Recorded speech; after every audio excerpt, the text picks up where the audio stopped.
இதுல இன்னும் பல பேர் கேட்டுறாங்க, யாருமே வேலைக்கு போலனா அப்ப எல்லாருமே லீடர் ஆகணும்னா, எல்லாருமே பாஸ் ஆகணும்னா யார் தான் வேலை செய்வாங்க?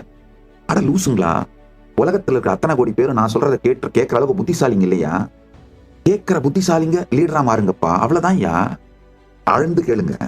நாள் முழுவதையும் நீங்க டிசைன் பண்ற அளவுக்கு கான்சியஸ் ஆவறதுதான் வெற்றியின் முதல் படிங்கயா. நீங்களே தலைவனா இருந்தா, அதாவது உங்களுடைய செயல், உங்களுடைய டைம், ட்ரெஷர், டேலண்ட் இதையெல்லாம் நீங்க போட்டு, உங்களுடைய வாழ்க்கையை போட்டு நீங்க செய்யற செயல்களோட பலன்கள் உங்களுக்கே தான் வரப்போகுதுன்னா, அது உங்களையே தான் வளப்படுத்த போகுதுன்னா, அப்போ உங்களை நீங்களே தொடர்ந்து அப்கிரேட் பண்ணிக்கிட்டே இருப்பீங்க. கான்சியஸா மெச்சூர்ட் ஆகிட்டே இருப்பீங்க. உங்களுடைய குறிக்கோள்கள் வளரும். உங்களுடைய வாழ்க்கையின் போக்கு மலரும். உங்களை தொடர்ந்து முழுமையானவராக நீங்கள் உணர்வீர்கள். அந்த முழுமைத்தன்மையிலிருந்து மேலும் மேலும் வெற்றியை உருவாக்குவீர்கள்.